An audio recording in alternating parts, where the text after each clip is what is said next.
Hello, my viewers at home. Welcome to St. Charles Online Teaching. My name is Mrs. Oduah from Home Economics Department. My topic is healthy feeding practices. Specific objectives. By the end of the lesson, the students should be able to 1. Define the following terms: food, feeding, feeding practices. 2. Healthy feeding practices. 3. Enumerate the functions of food. 4. Mention the food groups and their functions. Enumerate the functions of roughages and enumerate the healthy feeding habits. Meaning of food. Food is a solid or liquid material which, when eaten and digested, provides the body with nourishment. Feeding is a process by which organisms obtain their food, example, man, which is the act of eating. Feeding practices refer to what we eat and what we get from our diet. It could be healthy or unhealthy. Some feeding practices are developed when one is young. They are also influenced by friends, neighbors, and lifestyle. Healthy feeding practices refer to the habit of choosing adequate and proper nutritious food in a conscious way. Functions of food. Food helps the body to grow and repair the lost tissues. It provides the body with heat and energy. It protects the body from diseases. Food gives the body good health and vitality. Roughages in the food help for the proper movement of the bowels. They also prevent constipation and the indigestion. Food groups. Foods are grouped according to the nutrients they contain, the functions they perform in the body. Nutrients are the chemical substances contained in the food we eat. They are grouped as follows. Food groups. Protective foods. They are foods that protect the body from diseases. They are vitamins and minerals. Their sources are vegetables, fruits, nuts. Energy foods. These provide the body with warmth and energy. They are carbohydrates and fatty foods. The energy foods increase the bulk of physics, such as when you take more of the energy foods, it will help you to use the toilet freely and your bowel will be emptied. Sources are garri, yam, bread, potatoes, rice, cassava, etc., etc. Body builders. They are the foods that build up the body and repair the lost and damaged tissues. Their sources are meat, egg, fish, beans, milk, and other second-class proteins or vegetable proteins. Roughages are fibers and cellulose content of the food. They are not digestible. That is, no enzyme digests the fibers, but they are very good to the diet. Their sources include vegetables, bark of some fruits. Functions of roughages include proper bowel movement, proper food digestion. It also adds to the quantity of foods. Roughages prevent constipation. Water is not digested, but it works with all the processes of the body. Therefore, water works with all the food groups. They help in food digestion, assimilation, blood circulation, and all other processes in the body.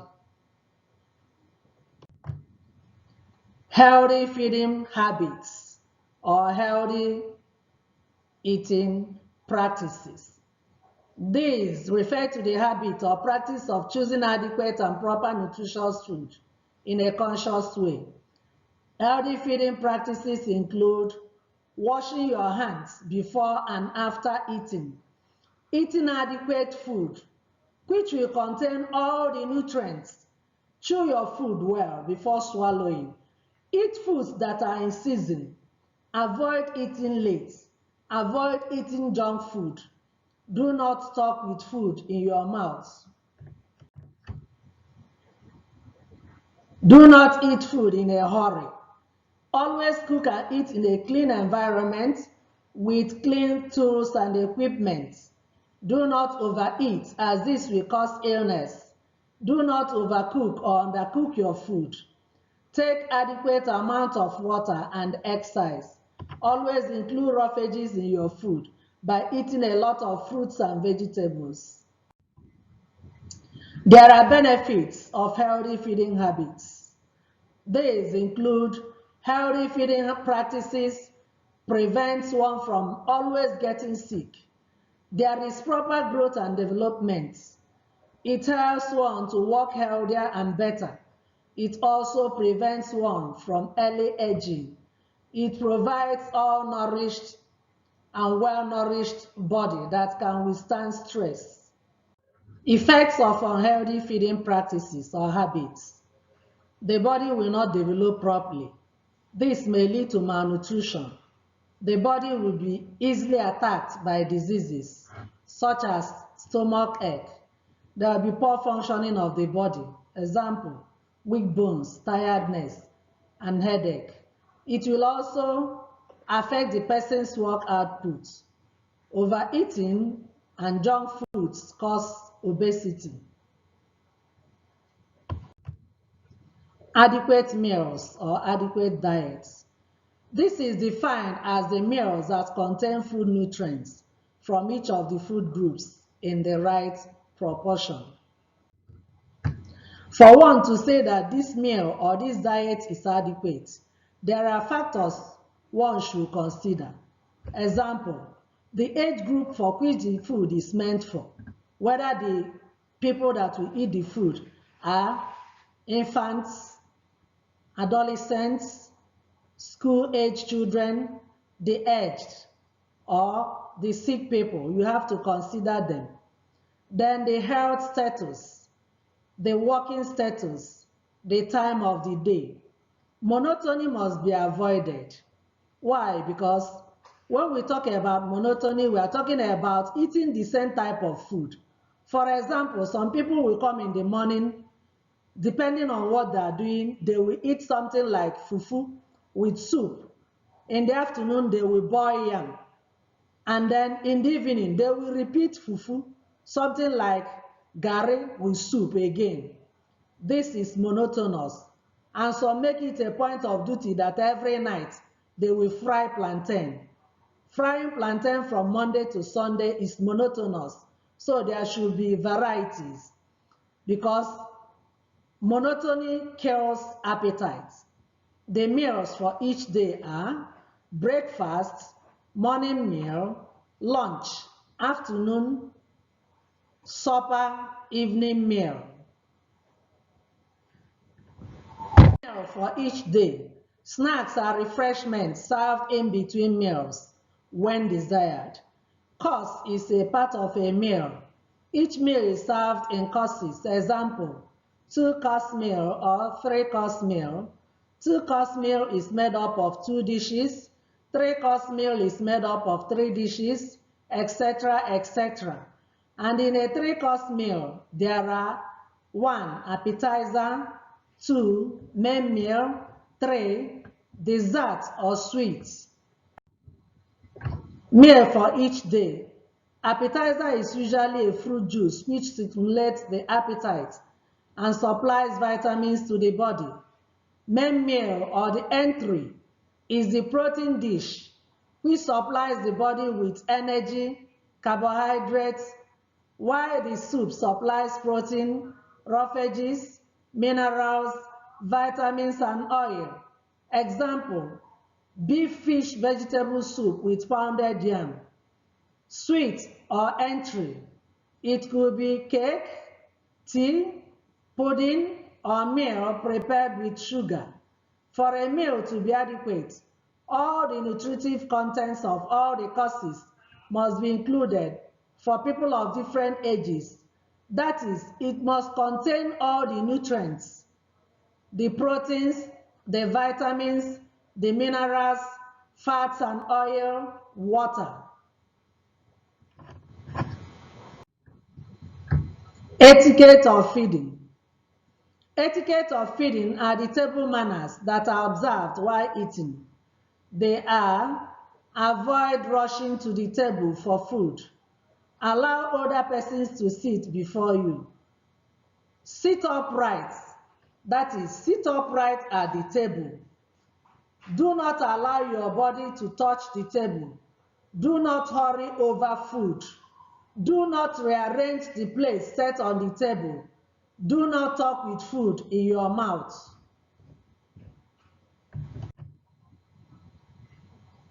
Close your mouth when chewing.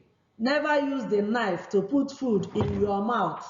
Do not pick your teeth with your fingernails. Use toothpick. Do not put too much food into the mouth at a time. Do not stretch your hand over someone's food. For example, you want to collect knife or you want to collect salt or water. You don't cross your hand over someone's food. Do not take food directly from the main bowl. Dish it into your mouth. Always take food from the main bowl, put it in your own plate, and then eat from your own plate. Do not be greedy while helping others. Consider them, because you look at the size of the food and then you know the quantity to collect to be able to allow others to collect their own portion. Food additives. Food additives are substances that are added to food to make the food look more appetizing, preserve it, or to enhance the flavor. They are not food itself, but they add to the nutritive value of the food.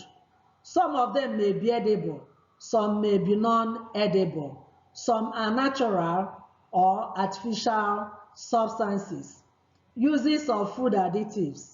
Food additives are used to improve the flavor of food, to retain original odor of food, to make the taste of the food sharper, and also to improve the appearance of foods. Food additives also preserve foods. Types of food additives. We have so many types of food additives. If you go to the market, the ones they add to soups, the ones they add to stew, the ones they add to bakery products, the one they add to drinks. For example, we have enhancers, antioxidants, preservatives, thickeners, sweeteners or emulsifiers. Preservatives are pickling with vinegar. This is used to preserve fruits and nuts in cans and bottles. Salting. This is the addition of salt in meat to allow it to last longer. For instance, there are meat or fish. When you keep them, they will not stay long. But when you add something or sprinkle something like salt, they will stay longer. Bacon, that is the meat from the pork. Anti-caking agents are added to powdery substances and flours to prevent them from sticking together. They also add anti-caking agents to powdered milk. Anti-foaming agents. These reduce foaming in foods. When we talk about foaming in foods, it is a kind of ladder that normally comes up as you prepare some meals. The ladder in soup, but this one in food, we refer to it as a foam. So anti-foaming agents reduce foaming in foods. Preservatives prevent food spoilage due to fungi, bacteria, and other microorganisms. Humectants prevent food from drying out. Enhancers. Enhancers include food coloring, which add food or colors to the food to make it look more attractive. It also replaces the lost color of food during cooking. Food retention agents. This prevents the original color of food, flaw, or flavor. The flavors are additives that give a particular taste to the food. They can be natural or artificial ingredients. Flavor enhancers. These enhance the existing flaws. Flour treatment agents are also additives. They are added to flour to improve its color and also used in baking. Tracer gas. Tracer gas prevents food from spoiling when exposed to the atmosphere. Glazing agents. This provides a shining appearance on a protective coating. Example, when we use eggs to brush the top of meat pie, eggs to brush the top of bread and other savory foods, you find out that after baking the food, they will come out with a glazing, shiny appearance. Thickeners are substances added to the mixture to increase the thickness and stickiness of food without affecting the properties of food. Stabilizers, thickeners or gelling agents. These are gumming substances used in making jams. There are edible gums that are added to food. Sometimes you see them in flours. You see them in wheat flour. They give the foods firmer mixture. Emulsifiers allow water and oil to remain mixed together in an emulsion.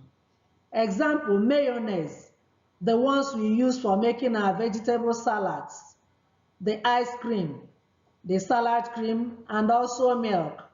When you mix them together with water, they will form emulsion.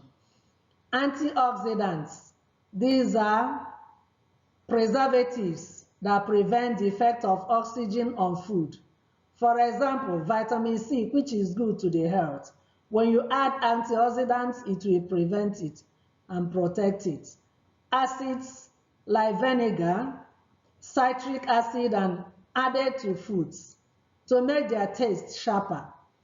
Bulking agents. These are substances which are added to foods to increase their bulk without affecting the taste and the nutrients. Examples of these bulking agents are starch and others. Dangers of food additives.